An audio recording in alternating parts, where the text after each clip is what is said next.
जनमत यानी वो मंच जहां पर हम और आप मिलकर करते हैं उन खबरों की बात जो सीधे आपसे सरोकार रखती है, जो सीधे देश से सरोकार रखती है। और जब हम देश से सरोकार रखने वाली खबरों की बात करते हैं तो उसमें छिपी होती है राष्ट्र सर्वोपरि की भावना। तो इसी राष्ट्र सर्वोपरि की भावना के साथ जनमत की शुरुआत करते हैं और इस वक्त सबसे बड़ी और अहम खबर जो आ रही है वो इस वक्त आपकी टीवी स्क्रीन पर है। अमेरिका ईरान वार्ता के बाद प्रधानमंत्री नरेंद्र मोदी से ट्रंप ने बात की है। लगभग 40 मिनट तक ये बात हुई है। ये बातचीत बहुत खास मानी जा रही है ऐसे समय में जब स्ट्रेट ऑफ हॉर्मुज पर ईरान का कंट्रोल हुआ है, उधर अमेरिका ने भी नाकेबंदी कर दी है। मोदी और ट्रंप के बीच 40 मिनट तक चली ये वार्ता बहुत खास है। ट्रंप ने फोन पर पीएम मोदी से बातचीत की है। भारत अमेरिका संबंधों को लेकर ये चर्चा हुई है और ट्रंप ने मोदी से कहा है कि मुझे भारत से प्यार है। बहुत बड़ी खबर इसे इस लिहाज से माना जाएगा क्योंकि लगातार भारत की जो संतुलित नीति है इसकी तारीफ ईरान से लेकर अमेरिका तक होती रही है और यही वजह है कि संवाद के मामले में भारत ईरान, इजराइल, अमेरिका तीनों के साथ संपर्क में है। और 40 मिनट की ट्रंप से हुई, प्रधानमंत्री नरेंद्र मोदी की डायरेक्ट ट्रंप से हुई ये जो बात है वो अपने आप में बेहद खास है। भारत और अमेरिका के बीच कूटनीतिक संवाद एक बार फिर तेज होता हुआ नजर आ रहा है। प्रधानमंत्री नरेंद्र मोदी और अमेरिकी राष्ट्रपति डोनाल्ड ट्रंप के बीच लगभग 40 मिनट तक लंबी फोन पर वार्ता हुई है जिसमें मौजूदा वैश्विक हालात के संदर्भ में महत्वपूर्ण मंथन हुआ है। विशेष बात यह है कि यह बातचीत ऐसे समय में हुई है जब अमेरिका और ईरान के बीच तनाव चरम पर पहुंच चुका है। वेस्ट एशिया की स्थिति लगातार जटिल बनी हुई है। सूत्र ये कह रहे हैं कि यह वार्ता ईरान के साथ अस्थायी युद्ध विराम के बाद दोनों नेताओं के बीच पहली बातचीत थी और इस दौरान न केवल द्विपक्षीय संबंधों की समीक्षा की गई बल्कि पश्चिम एशिया में बिगड़ते हालात, खास तौर पर स्ट्रेट ऑफ हॉर्मुज की स्थिति पर भी विस्तार से चर्चा हुई है। तो बेहद खास और बेहद अहम खबर इसे माना जा रहा है।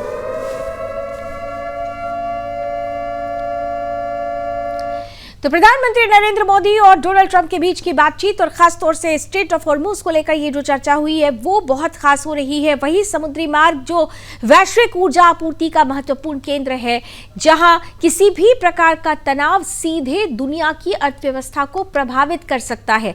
प्रधानमंत्री नरेंद्र मोदी ने स्वयं इस बातचीत की जानकारी साझा करते हुए कहा है कि उन्होंने और राष्ट्रपति ट्रंप ने भारत अमेरिका के बीच व्यापक वैश्विक रणनीतिक साझेदारी को मजबूत करने की प्रतिबद्धता दोहराई है। उन्होंने साफ तौर पर कहा कि दोनों देशों के बीच विभिन्न क्षेत्रों में सहयोग लगातार बढ़ रहा है और इसे आगे भी गति दी जाएगी।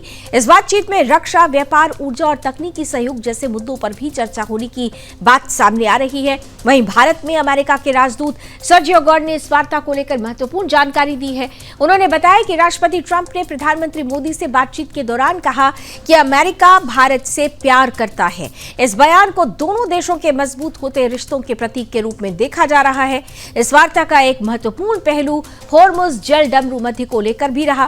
प्रधानमंत्री मोदी ने इस बात पर जोर दिया कि यह मार्ग खुल जाए और सुरक्षित ये हो जाए। ये बहुत जरूरी है ताकि वैश्विक व्यापार और ऊर्जा आपूर्ति किसी भी प्रकार से बाधित न हो सके।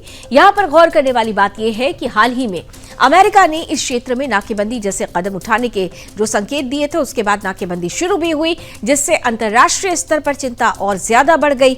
ऐसे में भारत ने स्पष्ट रूप से इस मार्ग की सुरक्षा और स्वतंत्र आवाजाही का समर्थन किया है। ये बातचीत ऐसे समय में हुई है जब पाकिस्तान की पहल पर इस्लामाबाद में अमेरिका और ईरान के बीच सो कॉल्ड शांति वार्ता आयोजित की गई थी जो बिना किसी ठोस परिणाम के समाप्त भी हो गई और इस्लामाबाद टॉक खुद हंसी का पात्र भी बन गया। इन सब के बीच हमने ये देखा कि 21 घंटों तक ये बातचीत चली थी और इस बातचीत में युद्ध, क्षेत्रीय स्थिरता और शांति बहाली जैसे मुद्दों पर चर्चा तो हुई लेकिन दोनों पक्ष किसी समझौते पर नहीं पहुंचे क्योंकि उसके पीछे भी ईरान की वो बड़ी शर्त थी जिसमें वो खास तौर से कह रहा था कि वो यूरेनियम संवर्धन नहीं रोकेगा।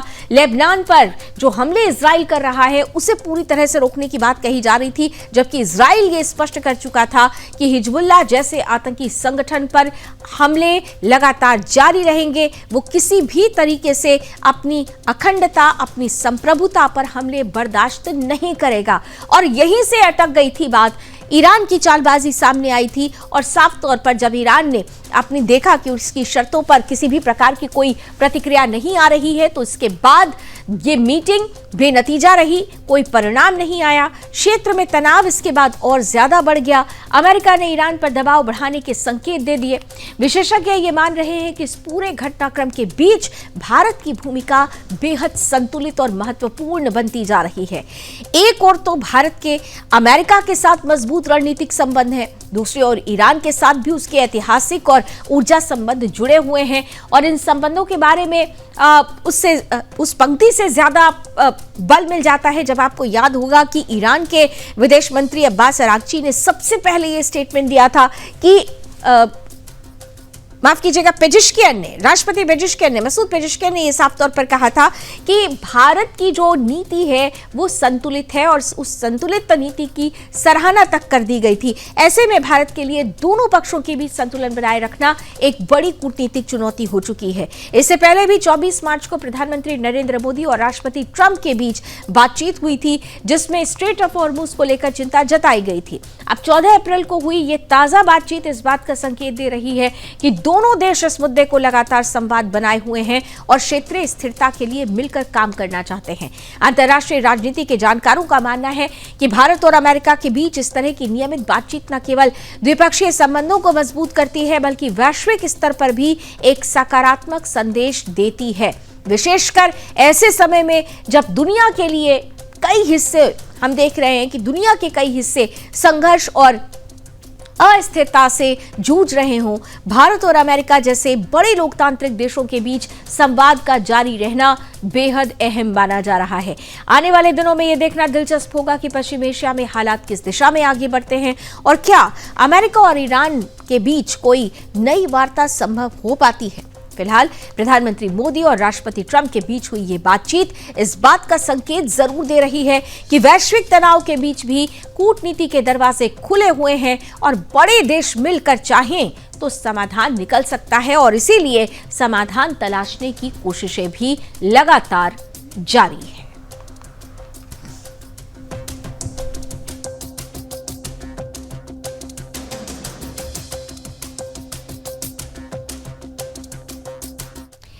इधर एक तरफ प्रधानमंत्री मोदी और राष्ट्रपति डोनाल्ड ट्रंप के बीच 40 मिनट की बातचीत और बहुत स्पष्ट ये कहा जा रहा है कि दोनों के बीच में जो स्ट्रेट ऑफ हॉर्मुज है, जिसे पूरी तरीके से ईरान अपने कंट्रोल में रखना चाहता है, उधर अमेरिका ने भी नाकाबंदी करके ये जो परिस्थिति पैदा हुई है, इसके बाद से ही ये कहा जा रहा है कि दुनिया के लिए बहुत घातक साबित हो सकता है और इसीलिए संवाद से समाधान निकले। भारत लगातार इसका पक्षधर रहा है और इस बातचीत में भी भारत ने यही अपील की है कि संवाद से समाधान निकले। आज एक ये संवाद और एक और संवाद जो होना था, पश्चिम एशिया में जारी तनाव के बीच पूरी दुनिया की नजरें एक अहम कूटनीतिक प्रयास पर टिकी हुई है।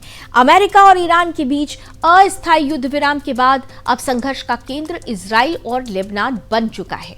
खासतौर पर लेबनान में जारी सैन्य कार्रवाई और हिजबुल्लाह के खिलाफ इजरायली हमलों ने हालात को बेहद गंभीर बना दिया है।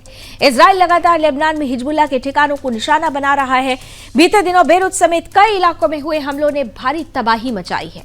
रिपोर्ट से कह रही हैं कि इन हमलों में 2000 से अधिक लोगों की मौत हो चुकी है, जबकि लाखों लोग अपने घर छोड़ने को मजबूर हुए हैं। इसी पर आधारित है हमारी आज की ये रिपोर्ट।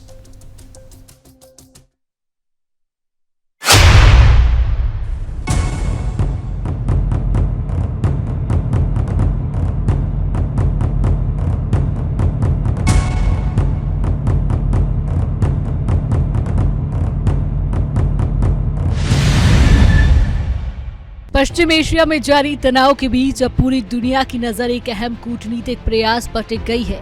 अमेरिका और ईरान के बीच अस्थायी युद्ध विराम के बाद अब संघर्ष का केंद्र इजराइल और लेबनान बन चुका है। खास तौर पर लेबनान में जारी सैन्य कार्रवाई और हिजबुल्लाह के खिलाफ इजरायली हमलों ने हालात को बेहद गंभीर बना दिया है। इजराइल लगातार लेबनान में हिजबुल्लाह के ठिकानों को निशाना बना रहा है। बीते दिनों बेरूत समेत कई इलाकों में हुए हमलों ने भारी तबाही मचाई है। रिपोर्ट्स के मुताबिक इन हमलों में 2000 से अधिक लोगों की मौत हो चुकी है, जबकि लाखों लोग अपने घर छोड़ने को मजबूर हुए हैं। दक्षिण लेबनान में इजरायली सेना की घुसपैठ ने संघर्ष को और तेज कर दिया है। इजरायल का कहना है कि वह हिजबुल्लाह जैसे सशस्त्र संगठन की क्षमताओं को खत्म करने के लिए कार्रवाई कर रहा है। उसके अनुसार हिजबुल्लाह लगातार उत्तरी सीमा पर हमले कर रहा है, जिससे नागरिकों की सुरक्षा खतरे में है। यही वजह है कि इजरायल इस संगठन के ढांचे को पूरी तरह तोड़ने के लिए सैन्य अभियान चला रहा है। दूसरी ओर हिजबुल्लाह ने भी इजरायल के खिलाफ हमले तेज कर दिए हैं। संगठन के नेता नईम कासिम ने साफ तौर पर कहा है कि प्रस्तावित वार्ता बेकार है और इसे शुरू होने से पहले ही रद्द कर देना चाहिए। उनका मानना है कि जब तक जमीनी हालात नहीं बदलते तब तक किसी भी बातचीत का कोई मतलब नहीं है। इसी बीच 14 अप्रैल को वॉशिंगटन में इजरायल और लेबनान के बीच अहम वार्ता प्रस्तावित है। यह बैठक अमेरिकी विदेश मंत्री मार्को रूबियो की निगरानी में होगी। इसमें दोनों देशों के राजनयिक प्रतिनिधि शामिल होंगे और अमेरिकी मध्यस्थ की भूमिका निभाएगा।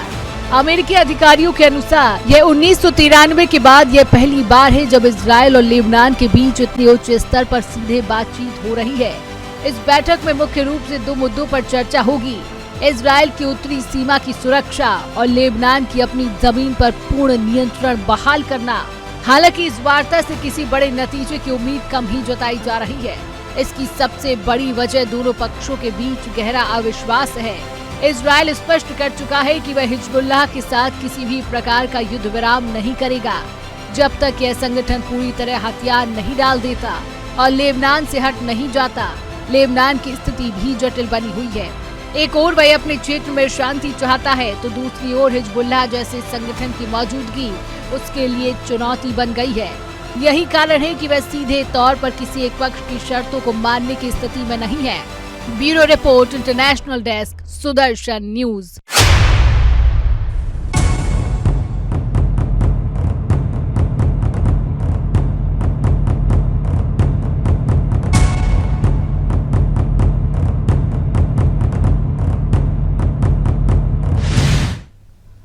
तो इतना तो तय है कि इजराइल रुकने वाला नहीं है। आतंकवाद के खिलाफ जो उसने अपनी लड़ाई छेड़ रखी है वो किसी भी हाल में तब तक खत्म नहीं होगी जब तक कि आतंक का समूल नाश नहीं हो जाता। इन सब के बीच होर्मुज जल डमरू मध्य को लेकर जो तनाव बढ़ रहा है उसके बीच एक नया घटनाक्रम भी सामने आया है जिसने वैश्विक शक्ति संतुलन और समुद्री राजनीति को लेकर नई बहस छेड़ दी है। एक और डोनाल्ड ट्रंप के नेतृत्व में अमेरिका ने इस महत्वपूर्ण समुद्री मार्ग पर सख्त रुख अपनाते हुए जहाजों की आवाजाही पर चेतावनी दी है, तो वहीं दूसरी ओर चीन ने भी इस दबाव को खुली चुनौती देते हुए अपना तेल टैंकर आगे बढ़ा दिया है। जानकारी ये कह रही है कि चीन का तेल टैंकर रिच स्टारी फारस की खाड़ी से बाहर निकलकर होर्मुज जल डमरू मध्य पार करने में सफल रहा है। ये घटना ऐसे समय में हुई है जब अमेरिका इस क्षेत्र में नाकेबंदी जैसी सख्त रणनीति अपना रहा है। ऐसे में इस जहाज का गुजरना केवल एक सामान्य समुद्री गतिविधि नहीं है बल्कि एक बड़ा रणनीतिक संकेत भी मानी जा रही है। होर्मुज जल डमरू मध्य दुनिया के सबसे महत्वपूर्ण समुद्री मार्गों में गिना जाता है। वैश्विक तेल आपूर्ति का बड़ा हिस्सा इसी रास्ते से होकर गुजरता है। ऐसे में यहाँ किसी भी प्रकार की रोक या तनाव का असर सीधे अंतर्राष्ट्रीय बाजार, ऊर्जा कीमतों और आर्थिक स्थिरता पर पड़ता है। अमेरिका द्वारा इस मार्ग पर दबाव बनाने की कोशिश को इसी संदर्भ में देखा जा रहा है। अमेरिका का कहना है कि यह कदम क्षेत्रीय सुरक्षा और ईरान पर दबाव बनाने के लिए उठाया गया है। वॉशिंगटन का मानना है कि ईरान की गतिविधियां न केवल क्षेत्रीय बल्कि वैश्विक शांति के लिए भी चुनौती बन रही हैं। इसी वजह से अमेरिका ने जहाजों को चेतावनी दी है कि वो बिना अनुमति इस मार्ग का इस्तेमाल न करें। लेकिन चीन का रुख इससे बिल्कुल अलग नजर आता है। चीन ने अपने इस कदम के जरिए ये स्पष्ट संकेत देने की कोशिश की है कि वो अपनी ऊर्जा जरूरतों के मामले में किसी भी बाहरी दबाव को स्वीकार करने के लिए तैयार नहीं है। इन सब के बीच चीन दुनिया का सबसे बड़ा ऊर्जा उपभोक्ता देशों में से एक है और उसकी अर्थव्यवस्था काफी हद तक तेल आपूर्ति पर निर्भर करती है। ईरान से अगर देखें तो 80% जो तेल है वो ईरान से ही चीन इंपोर्ट करता है और ऐसे में ये जो पूरी परिस्थिति है वो बताती है कि चीन तेल पर जिस तरीके से नाकेबंदी लगाई जा रही है, किसी भी हाल में इस नाकेबंदी को, इस कंट्रोल को नहीं सहन कर सकता, क्योंकि सीधे तौर पर तेल आपूर्ति के लिए वो इसी क्षेत्र पर निर्भर करता है। अब ऐसे में होर्मुज जैसे अहम मार्ग को अगर नजरअंदाज किया जाए तो उसके लिए, चीन के लिए ये संभव नहीं हो पाएगा। विशेषज्ञ ये मान रहे हैं कि चीन का ये कदम सिर्फ आर्थिक जरूरतों तक सीमित नहीं है, बल्कि ये एक राजनीतिक, माफ कीजिएगा, एक रणनीतिक संदेश है। ये संदेश अमेरिका के लिए है कि वो अकेले वैश्विक समुद्री मार्गों पर नियंत्रण नहीं कर सकता। साथ ही ये उन देशों के लिए भी संकेत है जो अमेरिका की नीतियों से असहमत हैं। इस घटनाक्रम के बाद अमेरिका और चीन के बीच तनाव बढ़ने की संभावना से इंकार नहीं किया जा सकता। पहले से ही दोनों देशों के बीच व्यापार, तकनीक और भू राजनीतिक मुद्दों को लेकर मतभेद चल रहे हैं। अब होर्मुज जैसे संवेदनशील क्षेत्र में इस तरह की चुनौती से स्थिति और ज्यादा जटिल हो सकती है। दूसरी ओर ईरान भी इस पूरे घटनाक्रम को अपने पक्ष में जाता हुआ देख सकता है। अमेरिका की नाकेबंदी को चुनौती मिलना ईरान के लिए एक मनोवैज्ञानिक बढ़त के रूप में देखा जा रहा है।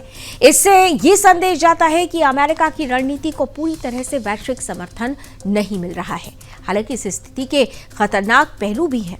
अगर अमेरिका इस चुनौती का जवाब सख्ती से देता है तो सीधे सीधे ये टकराव और बढ़ने के संकेत हो जाएंगे। इससे न केवल क्षेत्रीय शांति प्रभावित होगी, बल्कि वैश्विक व्यापार और ऊर्जा आपूर्ति पर भी गंभीर असर पड़ सकता है।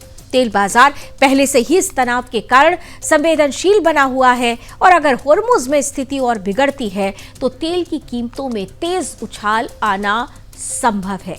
इसका असर दुनिया भर की अर्थव्यवस्थाओं पर पड़ेगा, खासकर उन देशों पर जो तेल आयात पर निर्भर हैं। कुल मिलाकर होर्मुज जल डबरू मध्य में चीन के जहाज का गुजरना एक साधारण घटना नहीं हो सकती, बल्कि एक बड़े भू राजनीतिक बदलाव का संकेत है। यह अमेरिका की नाकेबंदी नीति के सामने एक खुली चुनौती है और आने वाले समय में यह तय करेगा कि वैश्विक समुद्री मार्गों पर किसका प्रभाव कितना मजबूत है। पूरी दुनिया की नजर अब इस बात पर टिकी है कि अमेरिका इस स्थिति पर क्या प्रतिक्रिया देता है। क्या वो अपने रुख को और सख्त करेगा या फिर कूटनीतिक रास्ता अपनाएगा? ये आने वाले दिनों में स्पष्ट हो जाएगा। फिलहाल इतना तो तय है कि होर्मुज को लेकर ये टकराव वैश्विक राजनीति को एक नए मोड़ पर ले जा चुका है।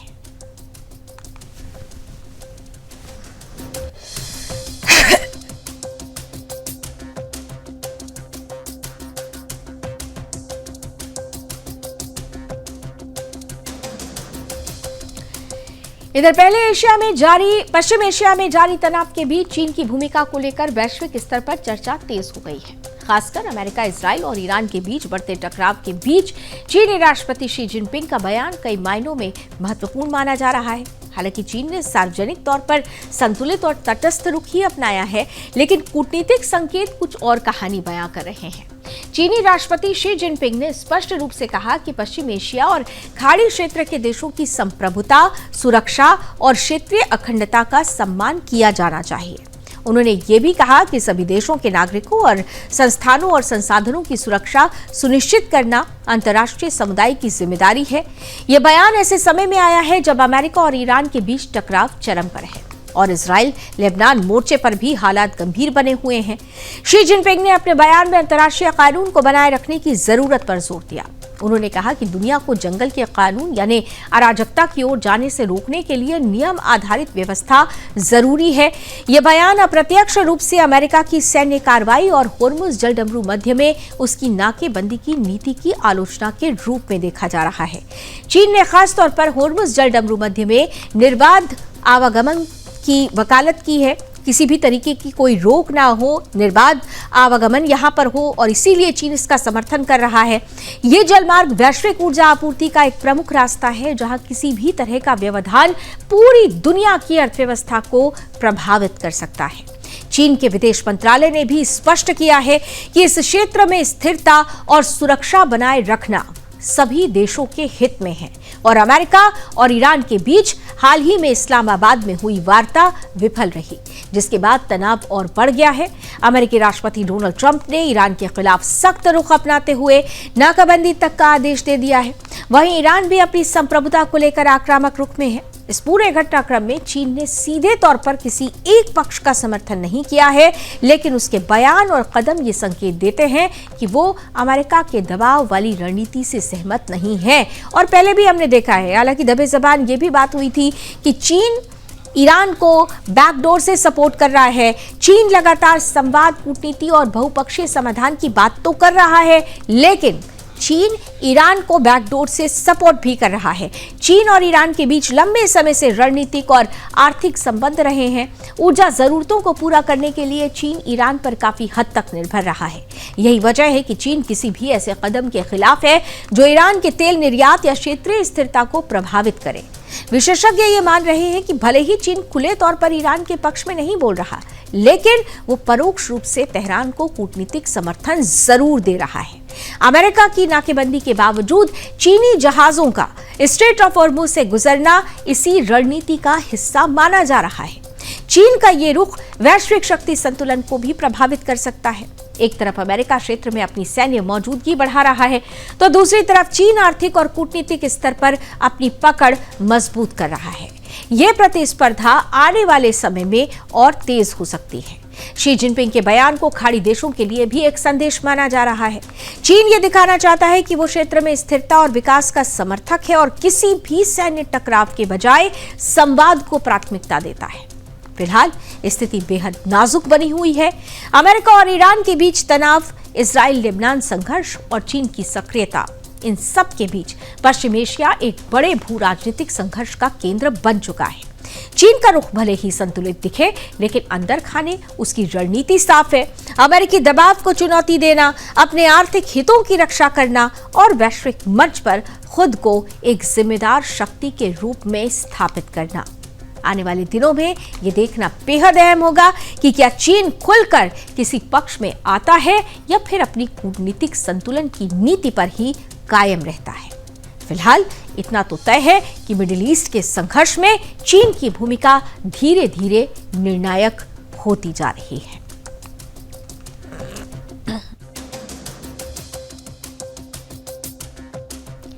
तो कुल मिलाकर चीन जिस तरीके से अपनी भूमिका निभा रहा है, वो आने वाले समय में बड़ी महत्वपूर्ण आयाम प्रस्तुत कर सकता है। लेकिन इन सबके बीच इतना जरूर है कि अमेरिका ईरान के बीच में जो टकराव है, उसका मुख्य मुद्दा वो आतंकवाद है जिसका सफाया इजराइल कर रहा है। अब ऐसे मसले पर जब इजराइल लगातार लेबनान में अपनी सैन्य कार्रवाई जारी रखे हुए है, तो क्या ईरान अभी जो परिस्थिति है उस परिस्थिति से बाहर निकलकर एक समेकित रूप से समाधान की तरफ आगे बढ़ेगा या फिर ये स्थिति और तनावपूर्ण होती चली जाएगी?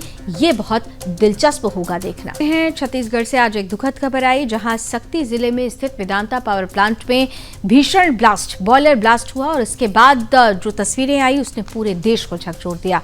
बॉयलर का ट्यूब फटने से जोरदार धमाका हुआ, जिसकी आवाज कई किलोमीटर दूर तक सुनाई दी।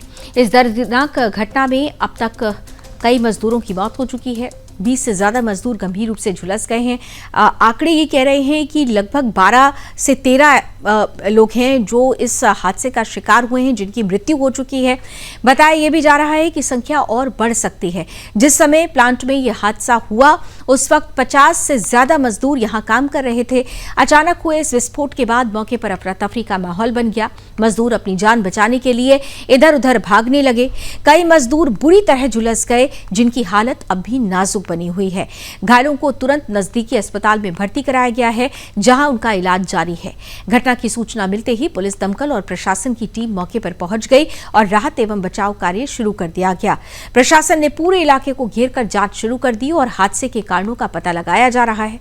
मुख्यमंत्री विष्णुदेव साय ने इस घटना पर गहरा दुख जताया है। मृतकों के परिजनों के प्रति संवेदना व्यक्त की है। उन्होंने घायलों के बेहतर इलाज के निर्देश दिए हैं। साथ ही हादसे की मजिस्ट्रियल जांच के आदेश भी जारी कर दिए गए हैं। साथ ही दोषियों के खिलाफ सख्त कार्रवाई का आश्वासन भी दिया गया है। यह हादसा एक बार फिर औद्योगिक सुरक्षा मानकों पर गंभीर सवाल खड़े करता है। अगर समय रहते सुरक्षा उपायों पर ध्यान दिया जाता तो शायद इतनी बड़ी जनहानि टाली जा सकती थी। फिलहाल पूरे देश की नजर इस मामले की जांच और जिम्मेदारों पर होने वाली कार्रवाई पर टिकी हुई है।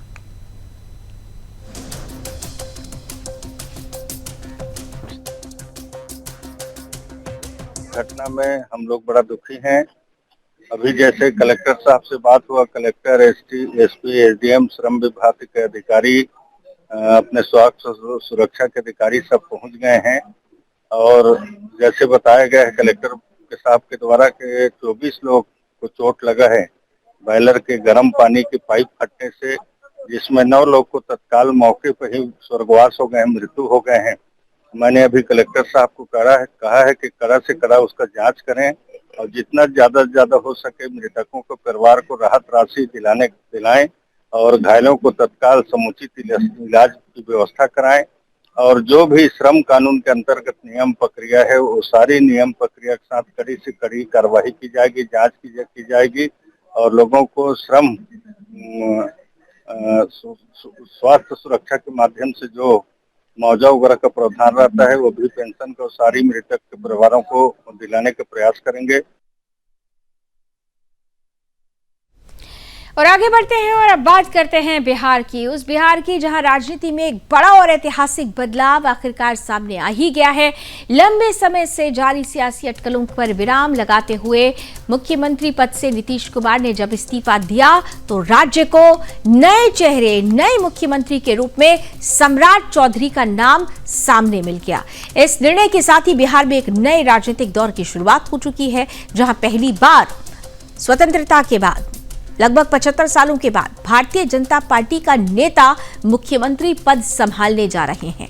नीतीश कुमार के इस्तीफे के बाद राष्ट्रीय जनतांत्रिक गठबंधन के भीतर तेजी से हलचल बढ़ गई थी। लगातार बैठकों और मंथन के बाद आखिरकार सम्राट चौधरी के नाम पर सहमति बन गई।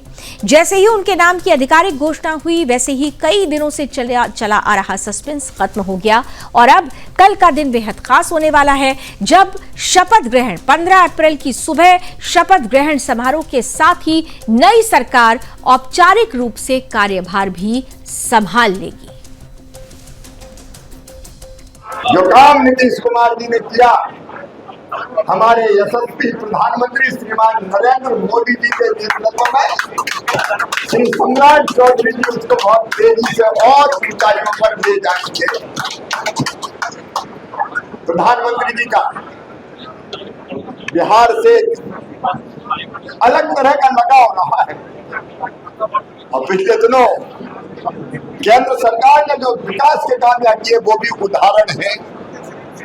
आज मेरा मन आनंद से भरा हुआ है, प्रसन्नता से भरा हुआ है कि नीतीश जी के मार्गदर्शन में, प्रधानमंत्री जी और केंद्रीय नेतृत्व के आशीर्वाद से बिहार में विकास की एक नई गाथा लिखेंगे सम्राट चौधरी जी और पूरी पार्टी का नेतृत्व। केंद्रीय पर्यवेक्षक के तौर पर हम लोगों के नेता, भारत सरकार के मंत्री आदरणीय शिवराज सिंह चौहान जी, हम लोगों के मार्गदर्शन और लगातार संगठन की चिंता जो करते रहते हैं आदरणीय बीएल संतोष जी, प्रदेश में लगातार संगठन को मजबूत करने का काम भारतीय जनता पार्टी के प्रदेश के अध्यक्ष संजय सरावगी जी, इस मंच पर उपस्थित प्रदेश के संगठन के प्रभारी और लगातार संगठन को मजबूत करने का काम कर रहे आदरणीय विनोद तावड़े जी, सह प्रभारी आदरणीय दीपक प्रकाश जी और इस मंच के सामने उपस्थित हमारे सभी वरिष्ठ नेतागण, केंद्र सरकार के सभी मंत्रीगण। इस दिन का लंबे समय से भारतीय जनता पार्टी के कार्यकर्ता इंतजार कर रहे थे, लेकिन पिछले 2005 से बिहार में एनडीए की सरकार चल रही थी, माननीय मुख्यमंत्री नीतीश कुमार जी के नेतृत्व में चल रही थी। आज एनडीए ने तय किया कि भारतीय जनता पार्टी का आगे मुख्यमंत्री होगा, तो स्वाभाविक है कार्यकर्ता के नाते कार्यकर्ता की इच्छा होती है कि हर जगह भाजपा दिखे। तो आज एनडीए में भाजपा को मुख्यमंत्री होने जा रहा है, तो स्वाभाविक है खुशियां होंगी, आनंद है, आज कार्यकर्ता खुश है। जो सुशासन था वो सुशासन रहेगा और विकास और तेजी से आगे बढ़ेगा। जो नीतीश जी ने लाइन खींचा है उसको हम लोग और तेज बढ़ाएंगे। चौधरी जी चुने गए हमारे विधायक दल के नेता और अब गठबंधन के नेता के रूप में उभर के आएंगे, एनडीए के नेता के रूप में, और उसके बाद कल शपथ लेंगे। जर्नी प्रारंभ पहले ही हो गया नीतीश कुमार के नेतृत्व में, और नीतीश कुमार ने एक बड़ा त्याग किया, एक अच्छी परंपरा स्थापित की है। उन्होंने कुर्सी पर रहते हुए अपना कुर्सी छोड़ा, ये सबसे बड़ा बिहार के इतिहास में याद रहेगा। बिहार की राजनीति में बड़ा पॉलिटिकल ट्रांजिशन हुआ है। नीतीश कुमार के इस्तीफा देने के बाद इस बात की चर्चा थी कि आखिर विधायक दल का नेता कौन होगा। सर्वसम्मति से सम्राट चौधरी को विधायक दल का नेता चुना गया। तमाम जो कयास चल रहे थे, तमाम जो आशंका चल रही थी, सब पर एक विराम लगा है सम्राट चौधरी के चयन के बाद। तमाम भारतीय जनता पार्टी के दफ्तर की तस्वीरें हैं, ये आप देखेंगे। तमाम जो कार्यकर्ता हैं पहुंचे थे। सबके मन में आखिर ये सवाल था कि नीतीश के बाद कौन।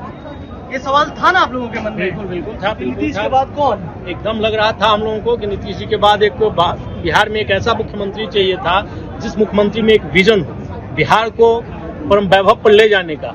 तो आज बहुत ही हम गौरवान्वित हैं कि हम लोगों के बीच एक ऐसे लोकप्रिय चेहरा आए हैं, और इस बिहार में पहली दफा आजादी के बाद पहला मुख्यमंत्री हमारी पार्टी की। ये भारतीय जनता पार्टी के लिहाज से भी ये बड़ा क्षण है कि आप लोग हमेशा छोटे भाई ही रहे हैं, बड़े भाई की भूमिका में आने का पहली बार मौका मिला है। आने से युवाओं में काफी विकास हुआ और बिहार काफी विकसित हुआ। मैं रामजीतन कुशवाहा, तो तमाम कार्यकर्ता कुशवाहा समाज से, आप ही के समाज के मुख्यमंत्री बन गए आप। समाज में दिखता है काम करने वाले के चलते हैं। तो सम्राट चौधरी के चयन कैसे देखते हैं कार्यकर्ता?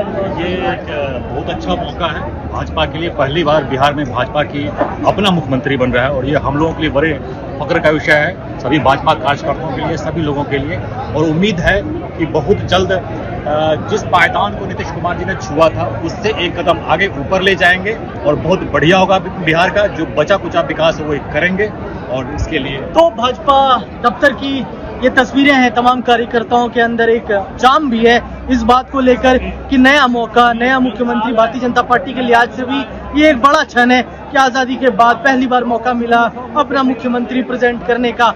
अब 2 दशक की नीतीश कुमार की राजनीति, बिहार के लिए बहुत कुछ, लेकिन अब एक बड़ा पॉलिटिकल ट्रांजिशन बिहार के अंदर। Bureau report. तो कल का दिन बेहद खास, जहां एक और नीतीश युग का अंत तो दूसरी तरफ सम्राट युग का उदय नजर बनी रहेगी। फिलहाल जनमत में अभी बस इतना ही। देश और दुनिया की तमाम खबरों के लिए आप जुड़े रहिए सुदर्शन न्यूज के साथ। जय हिंद।